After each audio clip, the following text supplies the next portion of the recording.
Hello बच्चों, मैं स्वागत करता हूं आप लोगों का हमारे YouTube channel physics with Akshay Mishra में।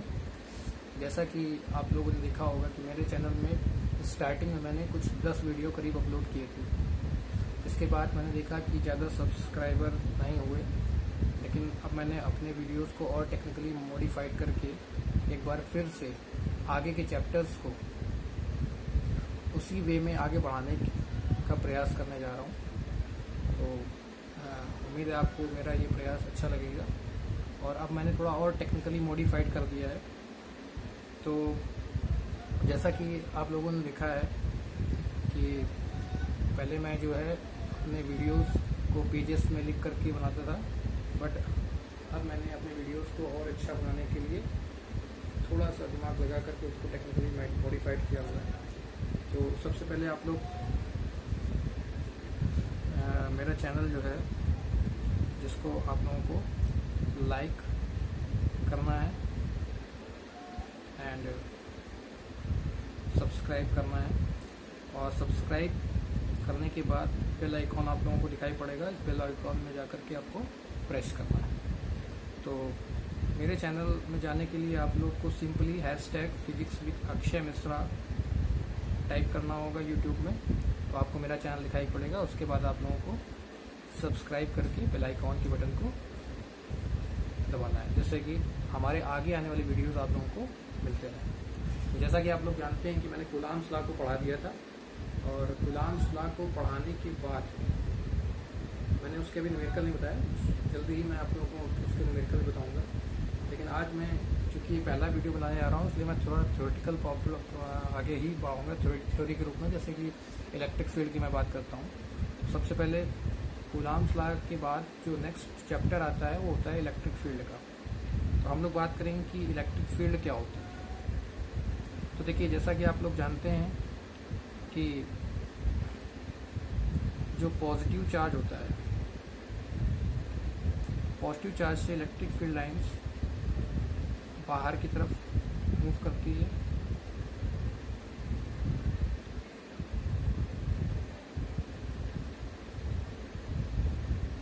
एंड नेगेटिव चार्ज में इलेक्ट्रिक फील्ड लाइंस अंदर की तरफ मूव करती है।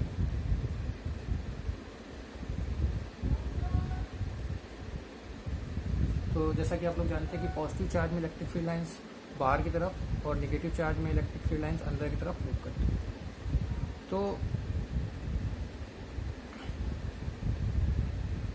तो अगर आप लोग इस बात को अगर थोड़ा सा और गौर करें, तो आप लोगों ने पहले हाई स्कूल में मैग्नेट चैप्टर भी पढ़ा होगा। मैग्नेट देखा होगा। मैग्नेट कुछ इस तरीके से होता है, जिसमें नॉर्थ पोल होता है और साउथ पोल होता है। नॉर्थ पोल से मैग्नेटिक फील्ड लाइन निकल करके साउथ पोल की तरफ एंटर करती है। तो नॉर्थ पोल से मैग्नेटिक फील्ड लाइन निकलती है और साउथ पोल में क्या करती है, एंटर करती है। और साउथ से नॉर्थ की तरफ अंदर की तरफ ये मूव करती है। यानी यही मैग्नेटिक फील्ड लाइन्स अगर हम लोग आगे देखें तो आगे साउथ से नॉर्थ की तरफ मूव करती है। यानी अगर हम लोग देखें तो कुल मिलाकर के ये अगर हम लोग देखें तो ये पूरा जो है, ये एक क्लोज लूप बनाता है। ये क्या बनाता है, क्लोज लूप। तो जैसे वहाँ पर नॉर्थ पोल होता है, वैसे यहाँ पर हम लोग कह सकते हैं, हम लोग कंपेयर करके पढ़ेंगे ताकि आगे मैग्नेट चैप्टर जो हम लोग पढ़ेंगे तो उसमें हम लोगों को ये चीज़ और आसानी से समझ में आ जाए। जैसे वहाँ पर नॉर्थ पोल होता है, वैसे यहाँ पर क्या होता है, पॉजिटिव चार्ज। ऐसा कैसे? क्योंकि हम लोग ने अभी क्या देखा कि पॉजिटिव चार्ज से इलेक्ट्रिक फील्ड लाइन निकलती है, और नॉर्थ पोल से कौन सी लाइन्स निकलती हैं, मैग्नेटिक फील्ड लाइन्स। ठीक है बेटा। सिमिलरली जैसे होता है, वैसे हमारा क्या होता है यहाँ पर, नेगेटिव चार्ज। जैसे साउथ पोल होता है, वैसे ही हमारा क्या होता है, नेगेटिव चार्ज। क्यों? क्योंकि साउथ पोल पे मैग्नेटिक फील्ड लाइंस आती हैं अंदर की तरफ। ये देखिए, जैसे ये रेड कलर की जो लाइन है, ये अंदर की तरफ आ रही है, और हमारे नेगेटिव चार्ज में क्या होता है, भी इलेक्ट्रिक फील्ड लाइंस अंदर की तरफ आती है। जबकि साउथ पोल में क्या होता है, मैग्नेटिक फील्ड लाइंस अंदर की तरफ आती है। यानी कि इलेक्ट्रिक फील्ड और मैग्नेटिक फील्ड में काफ़ी चीज़ें आप लोगों को सेम लग रही होगी, लेकिन यहाँ पर थोड़ा सा डिफरेंट है। जैसे कि मैं इसकी प्रॉपर्टीज़ के बारे में भी कुछ बात करने जा रहा हूँ। जैसे कि आपने देखा कि यहाँ पर क्या हुआ कि यहाँ पर जो हमारी जो मैग्नेटिक फील्ड लाइंस है, यानी कि ये जो हमारी जो मैग्नेटिक फील्ड लाइंस है, ये हमारी क्या हुई, नॉर्थ पोल से निकल करके साउथ पोल में एंटर हुई और अंदर मैग्नेट के अंदर साउथ से अंदर की तरफ आई। यानी देखा जाए तो ये एक तरह से एक क्लोज लूप बना रही है। क्या बना रही है ये, यानी ये अगर हम लोग देखें तो एक तरह से क्या बना रही है, क्लोज्ड लूप। ठीक है। बट अगर हम लोग बात करें, नेक्स्ट पेज पे जाते हैं हम लोग, अगर बात करें कि अगर हम लोग बात करें कि इलेक्ट्रिक फील्ड लाइंस की, तो इलेक्ट्रिक फील्ड लाइंस में क्या होता है कि जैसे हम लोग को पता है कि पॉजिटिव चार्ज ये है और ये क्या है, एक नेगेटिव चार्ज है। तो हम लोग देख रहे हैं कि पॉजिटिव चार्ज से क्या होगा, इलेक्ट्रिक फील्ड लाइन निकलती है और नेगेटिव चार्ज में क्या होती है, एंटर करती है। यानी पॉजिटिव चार्ज से इलेक्ट्रिक फील्ड लाइन निकल रही है और नेगेटिव चार्ज में एंटर कर रही है। सिमिलरली और आगे जाएगी, इससे लगातार इस तरीके से आएंगे और यहाँ पर आकर क्या करेगी, ये आपस में मिलेगी।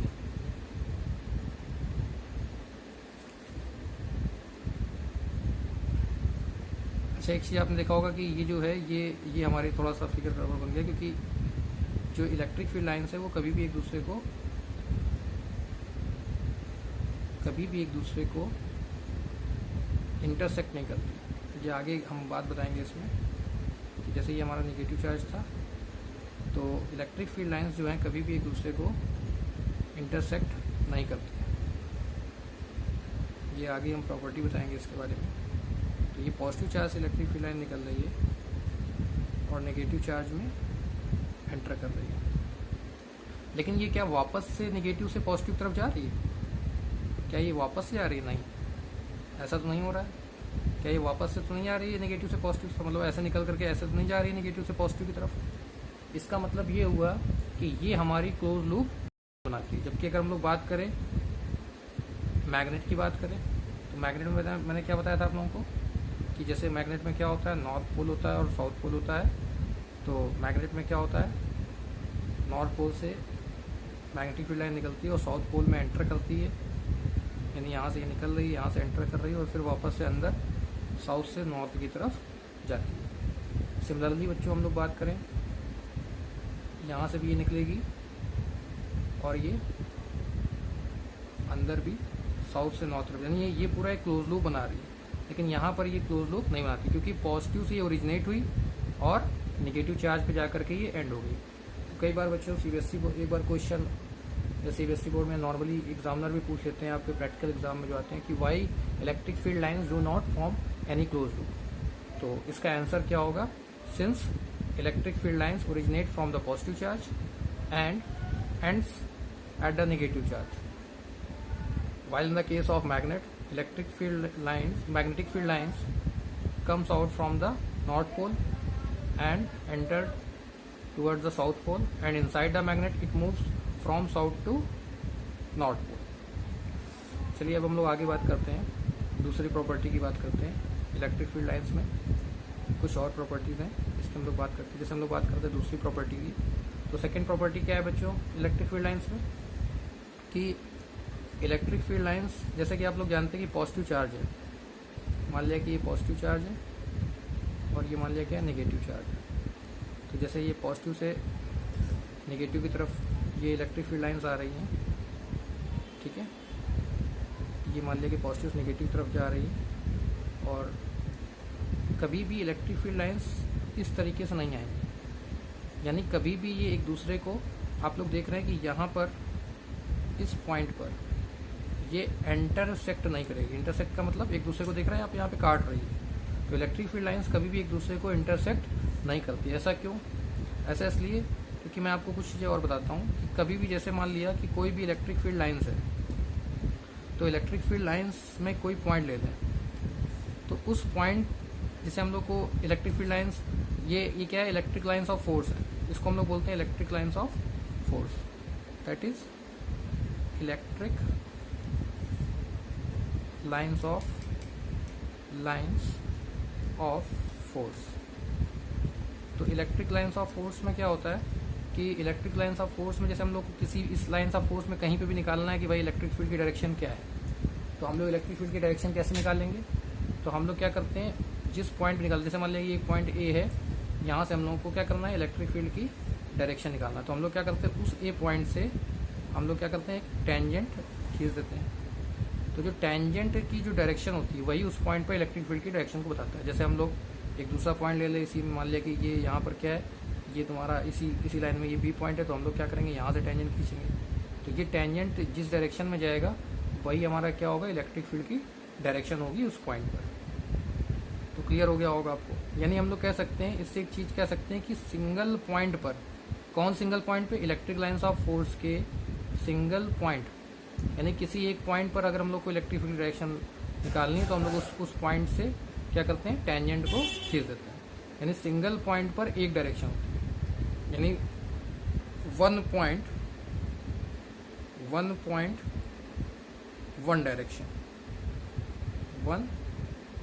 डायरेक्शन, ठीक है बेटा। यानी सिंगल पॉइंट हमारा सिंगल डायरेक्शन को शो करता है। तो अब यहाँ पर हम लोग क्या देख रहे हैं, यहाँ पर ये दोनों इलेक्ट्रिक फील्ड लाइन्स क्या हो रही हैं, एक दूसरे को कट कर रही हैं। ये दोनों इलेक्ट्रिक फील्ड लाइन्स एक दूसरे को क्या कर रही हैं, कट कर रही है। इसका मतलब क्या होगा, इसका मतलब अगर इलेक्ट्रिक फील्ड लाइन्स एक दूसरे को कट करेंगी तो ये जो पॉइंट हो गया, कौन सा पॉइंट, ये जो पॉइंट है हम लोगों का, ये जहाँ पर ये कट कर रही है, ये वाला पॉइंट, तो ये पॉइंट पर इसका मतलब क्या होगा, दो डायरेक्शन होगी। जैसे मान लें कि इलेक्ट्रिक फील्ड लाइन्स थी और ये कुछ इस तरीके से जा रही थी कि यहाँ पर इसकी डायरेक्शन इस तरफ है और इसकी डायरेक्शन ठीक है, और ये इस तरीके से। तो यहाँ पे अगर हम लोग देखें तो इस पॉइंट पर दो टेंजेंट खींचेंगे, या ये लाइन्स, ये कुछ, ये जो है इस एक डायरेक्शन आपकी ये हो जाएगी, ये टेंजेंट खींचेगा, और एक टेंजेंट क्या होगा, इधर की तरफ खींचेगा। इसका मतलब इस पॉइंट पर दो डायरेक्शन, दो टेंजेंट खींच रहे हैं, जबकि हम लोग अभी क्या बताया कि सिंगल पॉइंट पर केवल सिंगल टेंजेंट ही खींचा जा सकता है। यानी यहाँ पर ये कितनी डायरेक्शन को डिपेंड कर रहा है, टू डायरेक्शन को, टू डायरेक्शन को। यानी हम लोग कह सकते हैं कि इलेक्ट्रिक फील्ड लाइंस कभी भी एक दूसरे को इंटरसेक्ट नहीं कर सकते। तो जैसे इस क्वेश्चन का अगर पूछा जाए कि why electric field lines do not intersect with each other, तो सीधी सी बात है, since if they intersect with each other at a point, मान लिया कि ये पॉइंट ए है, then at that point there will be two tangent drawn, that is two tangent drawn at that point which represents two direction of electric field which is not possible। यानी हम लोग कह सकते हैं कि उस point पर इलेक्ट्रिक फील्ड की दो डायरेक्शन होगी जो कि संभव नहीं है। क्लियर हो गई बात। अब हम लोग आगे बात करते हैं। तो आपने कुछ चीज़ें समझ ही लिया होगा कि जैसे कि इलेक्ट्रिक फील्ड लाइन हमेशा क्या होता है, पॉजिटिव चार्ज से निकलती है और नेगेटिव चार्ज की तरफ एंटर करती है, ठीक है बेटा, जैसा कि मैंने पहले बताया था। और हमेशा इलेक्ट्रिक फील्ड लाइंस जो होती है वो कभी भी क्लोज लूप नहीं बनाती है। क्यों? क्योंकि अगर एक पॉजिटिव चार्ज और एक नेगेटिव चार्ज आसपास रखें तो electric field lines positive charge से निकलेगी और नेगेटिव चार्ज में क्या हो जाएगी, एंटर कर देगी। लेकिन मैग्नेट की बात करें तो मैग्नेटिक फील्ड लाइंस क्या होती हैं, नॉर्थ पोल से निकलती है और साउथ पोल में एंटर करती है। लेकिन ऐसा कब, जब वो बाहर की तरफ, यानी मैग्नेट से आउटसाइड। लेकिन मैग्नेट के अंदर क्या होता है, उल्टा होता है, ये साउथ से नॉर्थ तरफ मूव करती है। यही कारण है कि पूरा ये क्या बनाती है, एक लूप बनाती है। जबकि इलेक्ट्रिक फील्ड लाइंस क्या होती है, पॉजिटिव से निकलेगी नेगेटिव की तरफ जाएगी, तो इसलिए ये लूप नहीं बनाती है। नेक्स्ट क्या है कि कभी भी इलेक्ट्रिक फील्ड लाइंस एक दूसरे को इंटरसेक्ट नहीं करती, क्योंकि मैंने भी आप लोगों को बताया कि इलेक्ट्रिक लाइंस ऑफ फोर्स, इसी को जो पॉजिटिव नेगेटिव चार्ज की तरफ जो लाइन जाती है इसी को हम लोग बोलते हैं इलेक्ट्रिक लाइंस ऑफ फोर्स। तो इलेक्ट्रिक लाइंस ऑफ फोर्स के किसी एक पॉइंट पर अगर हम लोग को डायरेक्शन निकालना होता है तो हम लोग उससे क्या करते हैं, टेंजेंट ड्रॉ करते हैं।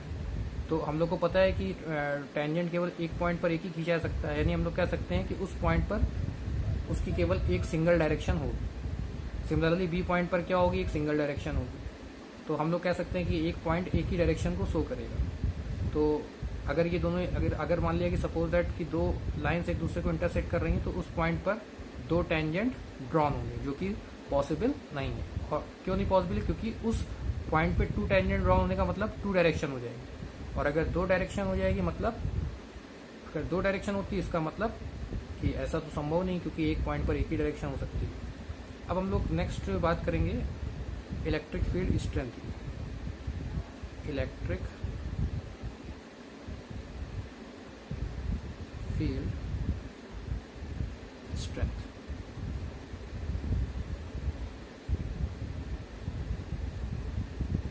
इलेक्ट्रिक फील्ड स्ट्रेंथ कैसे निकालेंगे हम लोग?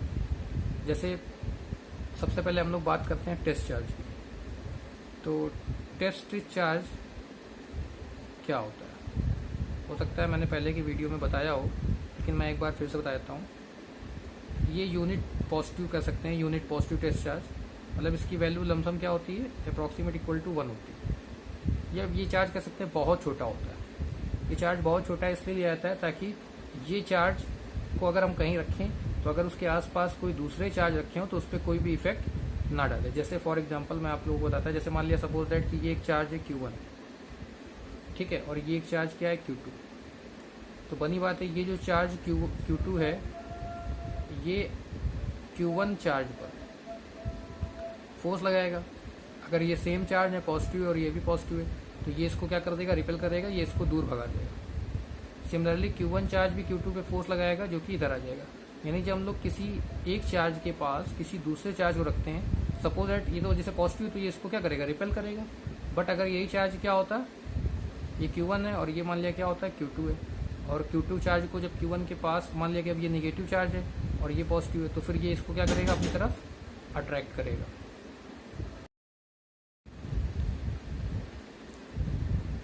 तो अगर Q1 के पास में अगर कोई नेगेटिव चार्ज रख दें तो वो उसको अपनी तरफ क्या करेगा, अट्रैक्ट करेगा, और ये भी एक तरह से अपनी तरफ क्या करेगा, अट्रैक्ट करेगा। कहने का मतलब मेरा ये है कि अगर किसी एक चार्ज के पास अगर हम लोग किसी दूसरे चार्ज को रखते हैं तो आपस में एक दूसरे का क्या होता है, इंट्रैक्शन होता है। इंट्रैक्शन मतलब उनके बीच में या तो पॉजिटिव या तो अट्रैक्टिव फोर्स या फिर रिपल्सिव फोर्स लगता है। टेस्ट चार्ज का काम क्या होता है? टेस्ट चार्ज का यूज किया गया था, जैसे अगर हम लोग मान कोई Q1 चार्ज है और इसके बगल में अगर हम लोग टेस्ट चार्ज ले लें Q0, ठीक है, ये टेस्ट चार्ज बहुत ही छोटा इनफाइनाइटिज्मली स्मॉल चार्ज होता है। This charge is infinitesimally small charge. Test charge बहुत ही छोटा चार्ज होता है, यानी काफ़ी इनफाइनाइटिज्मली स्मॉल चार्ज होता है। तो जैसे हम लोग अब ये चार्ज इस चार्ज पर, ये चार्ज इस चार्ज पर इतना इफेक्ट नहीं डालेगा। मतलब कहने को बोला अगर ये पॉजिटिव चार्ज भी है तो ये इसको रिपेल नहीं करेगा तो बहुत, क्योंकि इसकी वैल्यू बहुत कम है तो ये इसको आएगा। जैसे मैं एक एग्जांपल देता हूँ, जैसे मान लिया कि एक बहुत बड़ी अलमारी है जिस पे बहुत सारा सामान रखा हुआ है और इसको एक छोटा सा बच्चा धक्का दे रहा है, तो क्या इसका जो बच्चे का जो फोर्स है वो क्या इस अलमारी को हिला पाएगा? नहीं हिला पाएगा। सिमिलरली यहाँ पर टेस्ट चार्ज भी होता है। तो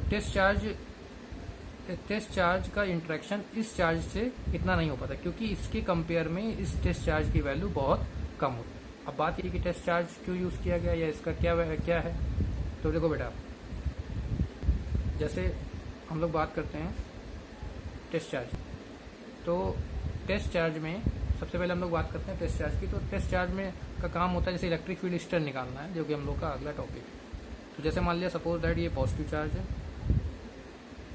और पॉजिटिव चार्ज में इलेक्ट्रिक फील्ड लाइंस इस तरीके से कुछ मूव करती हैं बाहर की तरफ।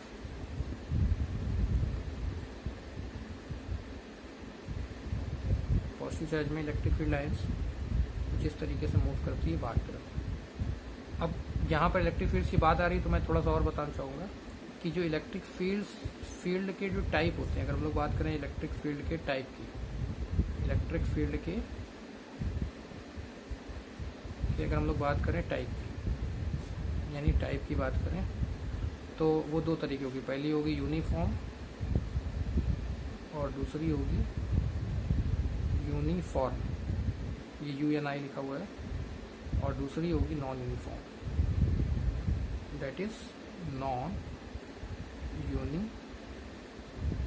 यूनिफॉर्म। ठीक है, यूनिफॉर्म एंड नॉन यूनिफॉर्म। अब यूनिफॉर्म और नॉन यूनिफॉर्म क्या होता है, पहले मैं इसको बता देता हूँ। सपोज दैट अगर कोई भी ऑब्जेक्ट काफ़ी दूर है तो हम लोगों को इलेक्ट्रिक फील्ड लाइंस कुछ इस तरीके से,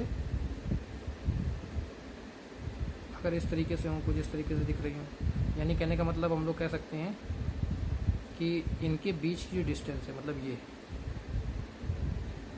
यानी ये जो डिस्टेंस है ये डिस्टेंस है, यानी अगर हम लोग कहते हैं ये D1 है और ये D2 है, इनके बीच की डिस्टेंस D3 है। मतलब अगर सारी डिस्टेंसेस आपस में क्या हो, बराबर हो, यानी इक्वल हो, तो ऐसी इलेक्ट्रिक फील्ड लाइंस को हम लोग बोलेंगे यूनिफॉर्म इलेक्ट्रिक फील्ड। तो दैट इज़ यूनिफॉर्म, ये क्या हो जाएंगी, यूनिफॉर्म। ठीक है। अब नॉन यूनिफॉर्म में क्या हो कि जैसे अगर इलेक्ट्रिक फील्ड लाइंस कुछ इस तरीके से हो,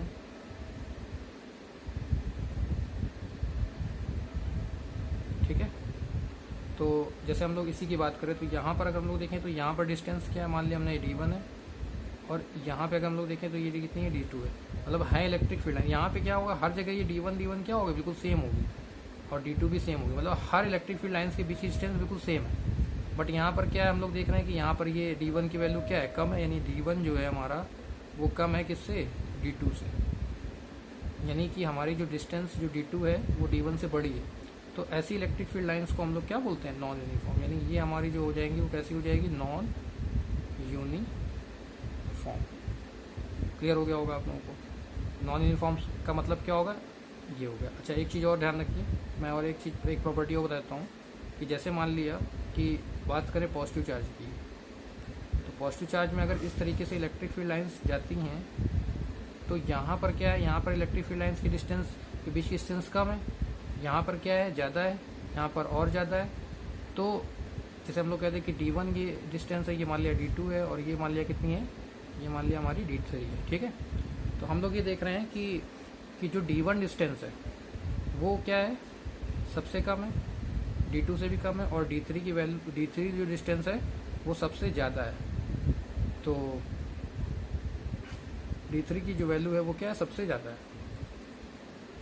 तो जहाँ पर इलेक्ट्रिक फील्ड लाइंस के बीच की डिस्टेंस ज़्यादा होती है वहाँ पे स्ट्रेंथ क्या होगी, वहाँ पर स्ट्रेंथ क्या होगी, काफ़ी कम होगी। यानी इलेक्ट्रिक फील्ड लाइंस के बीच की डिस्टेंस जहाँ पे ज़्यादा होगी वहाँ पर स्ट्रेंथ क्या होगी, काफ़ी कम होगी। यानी हम लोग कह सकते हैं कि जहाँ पर इलेक्ट्रिक फील्ड की वैल्यू जो E1 की वैल्यू होगी वो E2 से ज़्यादा होगी, और सबसे कम कहाँ होगी, E3। यानी हम लोग कह सकते हैं कि इलेक्ट्रिक फील्ड जो होती है वो इन्वर्सली प्रोपोर्शनल टू क्या होगी, डिस्टेंस। यहाँ पे T क्या है, T क्या है, T क्या है, डिस्टेंस है, इसके बीच की है, डिस्टेंस बिटवीन। चलिए अगली लाइन में लिखता हूँ मैं। यहाँ पे जो T क्या है, T is the distance between two electric field lines. कहने का मतलब जहाँ पर इलेक्ट्रिक फील्ड लाइंस पास होगी वहाँ इलेक्ट्रिक फील्ड ज़्यादा होगी, जहाँ पे दूर होगी वहाँ पे इलेक्ट्रिक फील्ड की स्ट्रेंथ क्या होगी, कम होगी। चलिए अब हम लोग आगे देखते हैं। अब जैसे मैंने ये पॉजिटिव चार्ज ले लिया था, ठीक है।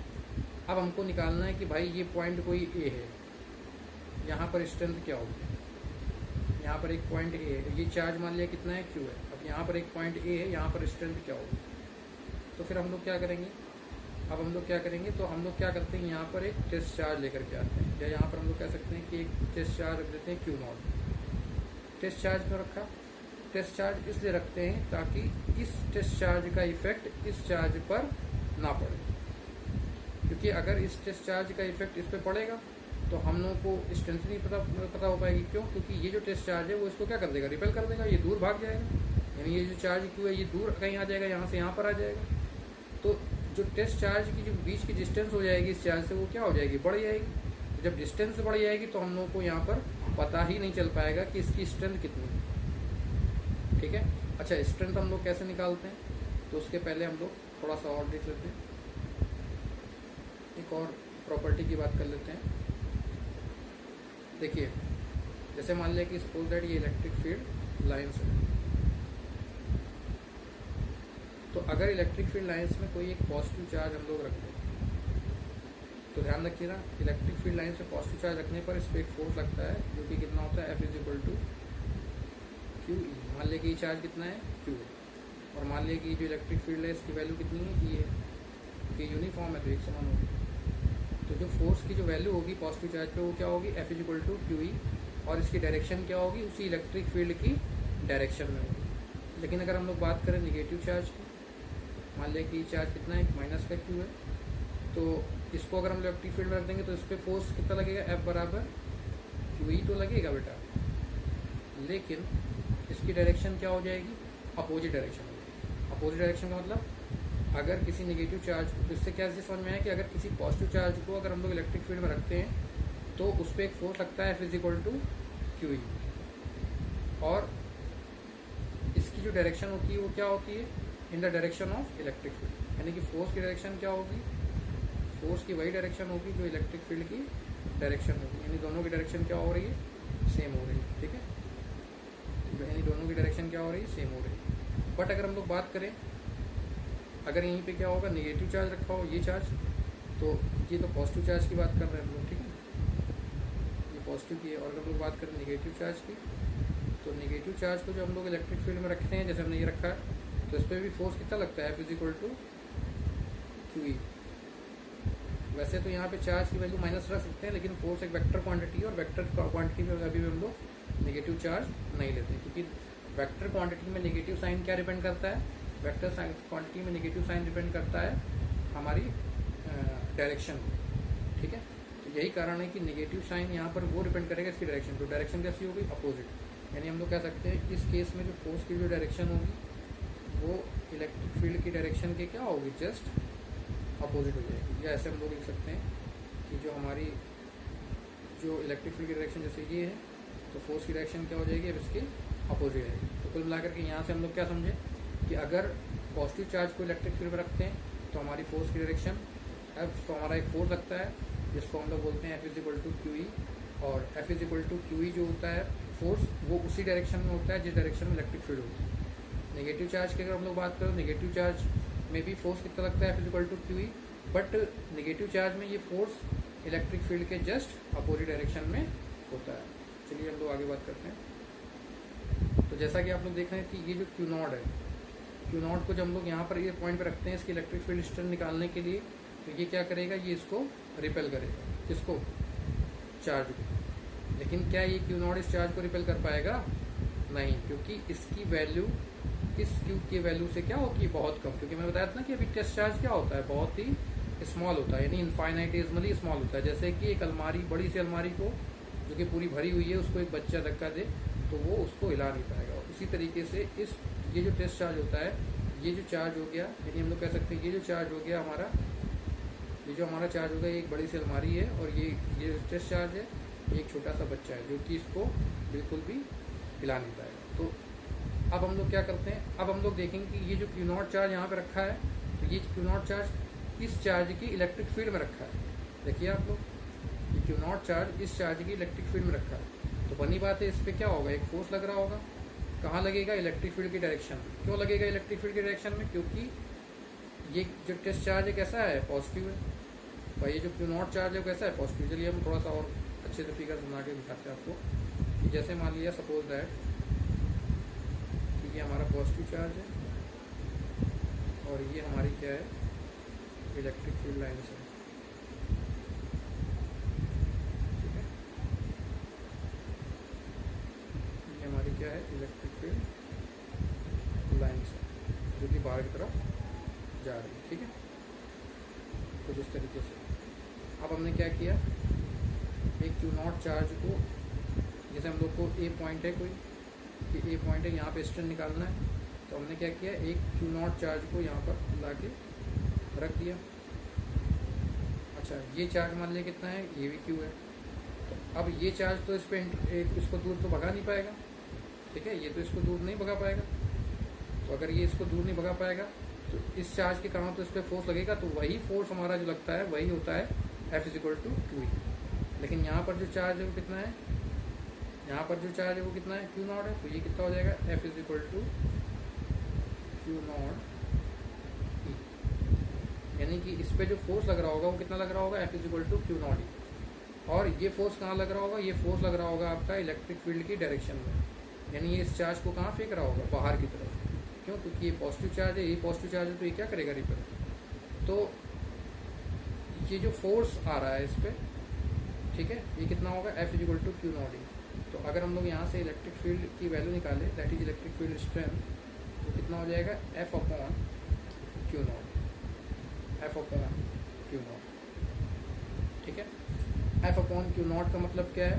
एफ अपॉन क्यू नॉट का मतलब ये है कि द फोर्स, जो force unit positive test charge, unit क्यों लिया है? क्योंकि जब हम लोग इसकी वैल्यू क्या रखते हैं, यूनिट का मतलब होता है 1, यानी हम लोग जब क्यू नॉट की वैल्यू क्या हो जाएगी 1, तो ई की वैल्यू किसके बराबर हो जाएगी? एफ के। यानी हम लोग कह सकते हैं, यानी कि ये जो टेस्ट चार्ज लिया हमने कैसे लिया है? यूनिट लिया है। तो इससे हम लोग क्या कर सकते हैं? इलेक्ट्रिक फील्ड की स्ट्रेंथ निकाल सकते हैं। कि डेफिनेशन में हम लोग लिख सकते हैं, क्या होती है डेफिनेशन? तो फोर्स एक्टिंग पर unit positive test charge. Unit क्यों लिखा? क्योंकि इसकी वैल्यू हमने क्या लिया है 1, यानी कि फोर्स जो एक्ट करेगा पर यूनिट, क्योंकि क्यू नॉट की वैल्यू 1 होगी तो वो हट जाएगा। तो इलेक्ट्रिक फील्ड किसके बराबर हो जाएगी? उस फोर्स के। फोर्स एक्टिंग पर unit positive test charge is known as electric field. तो यानी हम लोग कह सकते हैं इलेक्ट्रिक फील्ड स्ट्रेंथ। तो फोर्स एक्टिंग पर यूनिट पॉजिटिव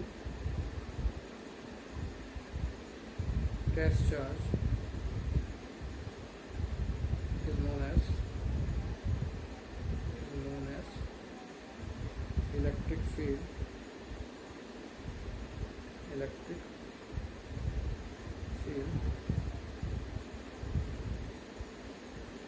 strength। ठीक है। अच्छा, कुछ बुकों में आप लोग देखते हैं कुछ इस तरीके से लिखा होता है कि E is equal to limit Q stands to 0 F upon Q। इसका मतलब क्या है? इसका मतलब वही है, क्योंकि Q की वैल्यू लमसम 0 के बराबर है, यानी कि बहुत कम है। तो ये एक तरह से क्या होता है? टेस्ट चार्ज का यूज़ किया जाता है। मैंने बताया था कि टेस्ट चार्ज की वैल्यू बहुत कम होती है, तो जब हम लोग लिमिट यहाँ पे लगाते हैं तभी यहाँ पर क्या होता है हमारा, तभी हमारे यहाँ पे लिख दिया जाता है F अपॉन क्यू नॉट। कुछ लोग लिख देते हैं कि भाई लिमिट क्यू है, क्यू की वैल्यू या 1 मिनट, तो F अपॉन क्यू नॉट। तो यहाँ पर Q का वैल्यू 0 के बराबर आसपास है, मतलब क्या होगा कि Q जो है वो क्या है? Test charge. तो आप लोगों को यहाँ तक तो समझ में आ गया होगा कि इलेक्ट्रिक फील्ड स्ट्रेंथ क्या होगी। ठीक है बेटा। अब हम लोग क्या करेंगे? इसका पहला प्रूवमेंट की बात करेंगे। तो काफ़ी चीज़ें आप लोगों को आज मैंने सिखाई है, इस वीडियो को आप लोग पोस्ट कर करके आसानी से देख सकते हैं। अब हम लोग बात करेंगे कि इलेक्ट्रिक फील्ड का जो पहला प्रूवमेंट है, यानी हम लोग का पहला प्रूवमेंट है वो क्या है? Electric field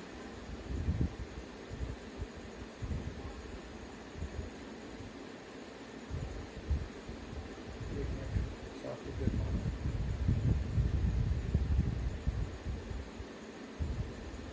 electric field due to